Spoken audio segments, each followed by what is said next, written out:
est 7h38. Votre invité, Mathieu Béliard, et Laurent Soli, directeur général de Facebook France. Bonjour Laurent Soli. Bonjour. Au niveau mondial, Facebook, c'est 2,5 milliards d'utilisateurs actifs, près de 70 milliards de dollars de revenus. En forte hausse, ces revenus, avec un bénéfice en baisse de 16% à seulement, entre guillemets, 18 milliards de dollars. En France, Laurent Soli, quels sont vos résultats et est-ce qu'ils s'inscrivent dans la même tendance ? D'abord, vous dire que nous sommes bien sûr contents des résultats de 2019. Et la satisfaction de chacun des utilisateurs, c'est évidemment très important pour nous. C'est aussi la satisfaction des entreprises, de tous les professionnels qui utilisent Facebook et les plateformes de Facebook, Instagram, Messenger et WhatsApp. En France, je peux vous donner un chiffre ce matin, c'est que nous avons à la fin de l'année 2019 franchi la barre des 37 millions d'utilisateurs. C'était 36 millions à la fin de l'année 2018. Donc nous avons aussi une progression dans notre pays et nous en sommes évidemment très heureux. Quant aux résultats financiers, vous les avez cités, nous observons bien sûr un développement de notre chiffre d'affaires en 2019. Nous devons lutter chaque jour contre de fausses informations, contre des tentatives d'interférence, contre les contenus de haine, des contenus qui n'ont rien à faire sur nos plateformes. Et cela nécessite des investissements très importants. La marge a été bien sûr impactée par cela. Mais la priorité de notre entreprise dans les années qui viennent, c'est aussi la sécurité des millions de personnes qui utilisent nos plateformes. Et je crois pouvoir le dire ce matin, nous avons fait des progrès. Nous nous améliorons chaque jour et c'est aussi un très grand motif de satisfaction. Des revenus en hausse et des bénéfices en baisse que vous expliquez donc par de l'investissement pour les usagers. 37 millions revendiqués en France, donc c'est une première, si je ne dis pas de bêtises. D'après un cabinet indépendant, à l'automne, on annonçait que Facebook pourrait perdre des utilisateurs réellement actifs. Est-ce que ces 37 millions d'usagers se servent réellement de Facebook au quotidien ? Oui, ce sont 37 millions d'utilisateurs actifs par mois. Actifs, c'est-à-dire qu'ils se connectent à leur fil d'actualité, font au moins un like, un commentaire et un partage, postent une photo, un texte, une vidéo, et ce chiffre lui-même est également en augmentation. On dit que Facebook a payé 5 à 6 millions d'euros l'an passé. Or, la taxe GAFA est suspendue. Une victoire politique de Donald Trump sur le gouvernement français. Vous payez vos impôts en France ? Oui, monsieur Béliard, nous payons nos impôts en France. Et nous payons nos impôts en France parce que nous avons décidé en 2017 de changer notre système fiscal dans les principaux pays. Désormais, en France, chaque euro de chiffre d'affaires de Facebook qui est perçu en France par les équipes françaises de Facebook est déclaré en France et soumis à l'impôt sur les sociétés, comme n'importe quelle entreprise française. Les GAFA, les géants du web, Google, Apple, Facebook, pour vous, Amazon, certains ajoutent Microsoft, c'était le rêve dans les années 2000, 2010, travailler chez vous. Aujourd'hui, on sent que les jeunes diplômés ont d'autres ambitions, travailler dans de plus petites entreprises, plus proches de la nature peut-être, d'autres aspirations. Comment est-ce que vous allez recruter des talents à l'avenir ? Je suis très heureux de voir, par exemple, en France, que nous continuons à recevoir beaucoup de demandes d'emploi et de recruter des gens qui représentent bien la société française. Bien sûr, nous sommes aussi sur ce terrain-là en compétition avec d'autres entreprises, et pas uniquement de la tech, de jeunes start-up. En France, vous savez que l'écosystème français se porte particulièrement bien. Nous avons aussi à attirer parce que nous sommes, par les transformations que nous avons amenées à notre entreprise, par notre responsabilité sociale qui est la nôtre.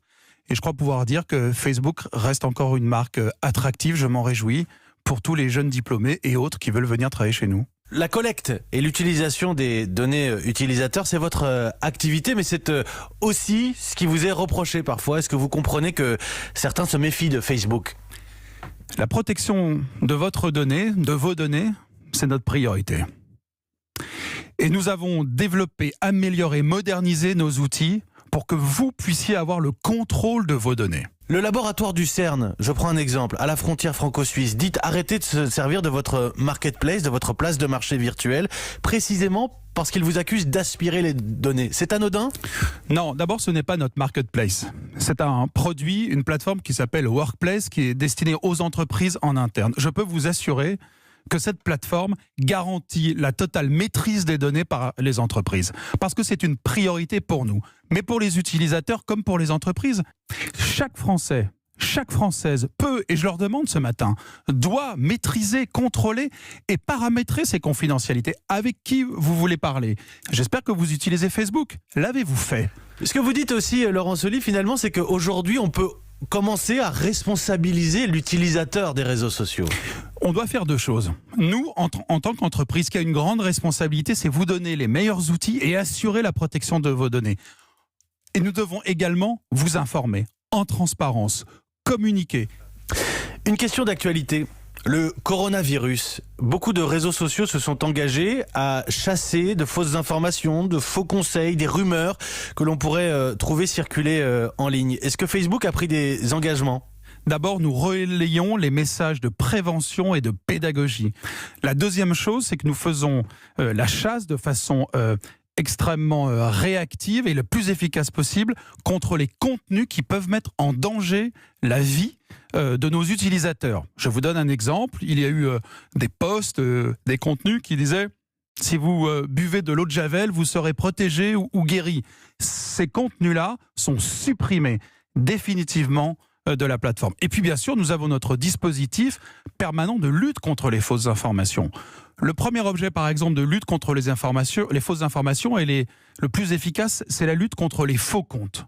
Sachez qu'au cours des 9 premiers mois de 2019, nous avons bloqué plus de 5 milliards de tentatives de création. C'est ce qui vous distingue peut-être des autres réseaux sociaux. Sur Facebook, l'anonymat, c'est pas votre truc. Non, en effet, sur Facebook, vous êtes vous-même. Il faut interdire l'anonymat sur les réseaux en ligne ? Ça, c'est un débat qui appartient à l'ensemble de la société. Et pas uniquement aux industries ou aux grandes entreprises de la technologie. Nous avons nos règles. Sur Facebook, je viens de les rappeler, l'anonymat n'a pas sa place sur Facebook. On s'approche d'un sujet majeur et on l'a évoqué avec les faux comptes, avec les fake news. Arrivent chez nous les élections municipales en France. Depuis le Brexit, depuis l'élection de Donald Trump, on a beaucoup accusé Facebook de véhiculer des manipulations, des fake news. Quelles leçons est-ce que vous avez tirées, Laurent Soli? Et surtout, vous dites avoir mis en place des dispositifs, des plans pour que les électeurs ne soient plus manipulés. Comment ça marche ? Nous avons désormais des dizaines d'équipes dans le monde entier qui sont mobilisées pour lutter contre les interférences politiques. D'abord, la priorité, je l'ai rappelé, c'est de lutter contre les faux comptes et les faux profils qui ont souvent comme vocation d'essayer de perturber le débat démocratique. Nous avons aussi considérablement renforcé par une redéfinition de nos règles de prise de parole dans le cadre de la publicité politique, sociétale et électorale des règles de Facebook. Et puis pendant les périodes électorales, les grandes périodes électorales, prenez l'exemple du Parlement européen, nous avons une mobilisation spécifique de nos équipes. Si vous prenez la dernière élection au Parlement européen en 2019, nous avons pu observer qu'elle s'est déroulée sur nos plateformes sans aucune interférence. Nous sommes mobilisés en 2020 pour les élections à venir, les élections municipales par exemple en France, comme toutes les élections dans le monde entier, et il y en a une grande aux États-Unis comme vous le savez. Le faux c'est une chose, et on parle beaucoup des fake news, mais je voudrais prendre le contre-pied. La vérité c'est quand même dur à définir, et est-ce que finalement ce n'est pas trahir votre ADN de liberté d'expression ? Non. La liberté d'expression c'est un des piliers de la valeur de notre entreprise. Et nous ne voulons pas être en aucune façon l'arbitre de la vérité. Définir le vrai ou le faux, ce n'est pas le rôle de Facebook. Le rôle de Facebook, c'est de garantir un espace de liberté et en même temps de garantir un endroit sécurisé où certains contenus n'ont pas leur place.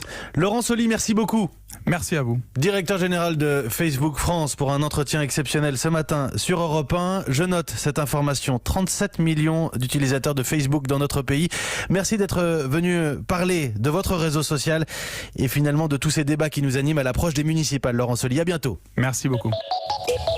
Et puisque Facebook dévoilait ce matin son dispositif anti-fake news à l'approche des élections, laissez-moi vous dévoiler le nôtre. La rédaction d'Europe 1 mobilisée pour que vous ne manquiez rien de cette campagne du scrutin. Des résultats, 4 délocalisations thématiques pour le grand journal du soir de Nathalie Lévy dans des lieux emblématiques de l'actualité récente à partir de lundi prochain.